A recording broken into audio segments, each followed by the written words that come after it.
এবার জিআরবিটিকে কড়া আদেশ দিল উচ্চ আদালত।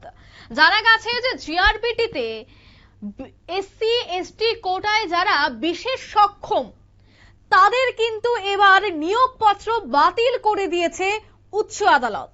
গ্রুপ সি এবং গ্রুপ ডি পদে যারা এসসি এসটি ক্যাটাগরিতে বিশেষ সক্ষম ছিল, যাদের চাকরি হয়েছিল, নিয়োগপত্র যারা পেয়েছিল, তাদের নিয়োগপত্র কিন্তু এবার বাতিল করে দেওয়া হয়েছে।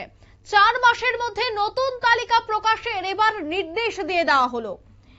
জানা গেছে বিশেষ সক্ষম এসসি এবং এসটি ক্যাটাগরির নিয়োগ প্রক্রিয়া সম্পূর্ণ বাতিল। 4 মাসের মধ্যে এবার স্বচ্ছ তালিকা প্রকাশ করতে হবে।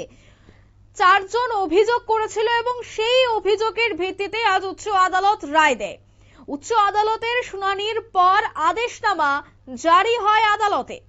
আর সেই আদেশনামায় বলে দেওয়া হয়েছে যারাই জিআরবিটি পরীক্ষা দিয়েছিলেন গ্রুপ সি এবং গ্রুপ ডি এবং তাদের মধ্যে যারা এসসি এসটি ক্যাটাগরিতে বিশেষ সক্ষম ক্যান্ডিডেট ছিলেন, তাদের নিয়োগ স্বচ্ছভাবে হয়নি। তাই নিয়োগ স্বচ্ছভাবে না হওয়ার কারণে তাদের এই নিয়োগপত্র কিন্তু সম্পূর্ণ আজ বাতিল করে দিয়েছে উচ্চ আদালত। এ বিষয়ে কি বলছেন আইনজীবী, শোনাবো। জিআরবিটির গ্রুপ সি আর গ্রুপ ডি নিয়োগ নিয়ে গত 2024-এ 4টি পৃথক মামলা হয় এবং এগুলোর ফাইনাল শুনানি হয় ফেব্রুয়ারি 2026-এ এবং গতকালকে এটা রায়দান হয়।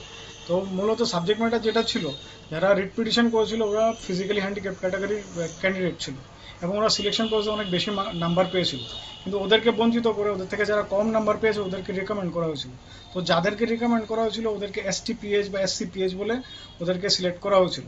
তো গতকালকের রায় মাননীয় আদালত বলেছে যে এসটিপিএইচ বা এসসিপিএইচ দিয়ে যা সিলেক্ট করা হচ্ছে এটা কমপ্লিটলি ইলিগাল আর আনকনস্টিটিউশনাল।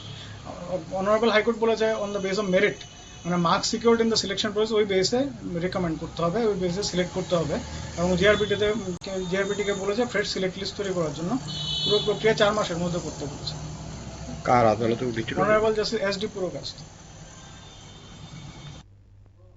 আপনারা শুনলেন 4 মাসের মধ্যে নতুন তালিকা প্রকাশের নির্দেশ দেওয়া হচ্ছে। 4 মাসের মধ্যে কিন্তু স্বচ্ছভাবে আবারও GRBT group C group D ক্যাটাগরিতে এসসি এসটি বিশেষ সক্ষমদের আবার নিয়োগ করতে হবে। 4 মাসের সময়সীমা ডেডলাইন কিন্তু বেঁধে দেওয়া হয়েছে। নিয়ে নিচ্ছি ছোট্ট একটি বিজ্ঞাপন বিরতির সঙ্গে থাকুন।